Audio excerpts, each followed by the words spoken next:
இப்ப 4ஆம் தேதியிலிருந்து மே மாதம் 4ஆம் தேதி முதல் அக்னி நட்சத்திர காலம்ங்கிறது ஆரம்பிச்சிடும் இல்லையா? இதை கத்திரி என்ற பெயரிலும் அழைப்பார்கள். இது என்ன அக்னி நட்சத்திரம்? நட்சத்திரத்திலே நெருப்பினை கக்கக்கூடிய அக்னி என்று பெயரை பெற்ற அக்னி நட்சத்திரம் என்பது உண்டா அப்படின்னு சொல்லி பார்த்தோம்னா, இது எதனை குறிக்கிறது அப்படின்னு சொல்லி பார்த்தோம்னா, இந்த சூரியன் அப்படிங்கிற இருக்கார்ல, இந்த சூரியன் உச்சபலத்தோடு சஞ்சரிக்கின்ற காலம்தான் இந்த சித்திரை மாதம். அதிலேயே இந்த அக்னி நட்சத்திரம் என்று சொன்னால் இதற்கான பொருள் என்ன அப்படின்னு சொல்லி பார்த்தோம்னா, கிருத்திகை நட்சத்திரத்தினுடைய அதிதேவதையாக அக்னி என்பதை சொல்கிறார்கள்.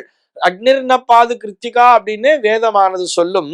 அதாவது இந்த கார்த்திகை நட்சத்திரத்தை தான் அக்னி அப்படிங்கிற பெயர்ல கார்த்திகை நட்சத்திரத்தினுடைய தேவதையாக இந்த அக்னியை பார்க்கிறார்கள். இதை நம்ம எப்படி ஞாபகத்துல வச்சுக்கலாம்னு சொன்னா, இந்த கார்த்திகை மாதத்திலே இந்த கிருத்திகை நட்சத்திரம் என்னைக்கு வரும், அந்த கார்த்திகை தீபத்தன்னைக்கு வருது இல்லையா?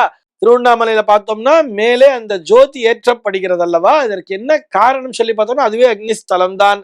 அந்த அக்னிஸ்தலமாகிய அந்த திருவண்ணாமலையிலே அந்த கார்த்திகை மாதத்திலேயே வரக்கூடிய அந்த கிருத்திகை நட்சத்திர நாளிலே அந்த அக்னியை ஏற்றுகிறார்கள்.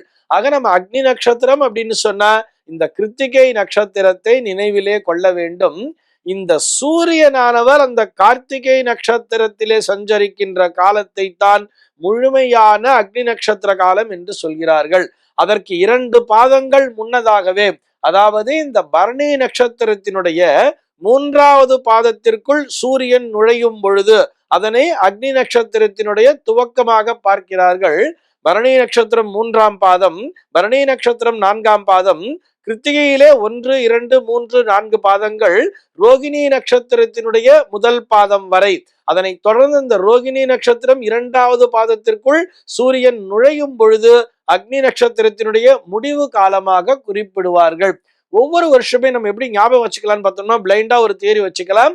மே மாதம் 4ஆம் தேதி முதல் மே மாதம் 28ஆம் தேதி வரை இந்த அக்னி நட்சத்திர காலம் என்பதை நம்மால் நினைவிலே கொள்ள முடியும். அது ஆரம்பிக்கிற டைம் வேணா மாறலாம். ஒரு நேரம் பார்த்தோம்னா காலையில இந்த மே மாசம் 4ஆம் தேதி காலையிலே கூட ஆரம்பிச்சிடும், ஒரு நேரம் மத்தியானத்துல ஆரம்பிக்கும், ஒரு நேரம் சாயங்காலத்துல கூட ஆரம்பிக்கும்.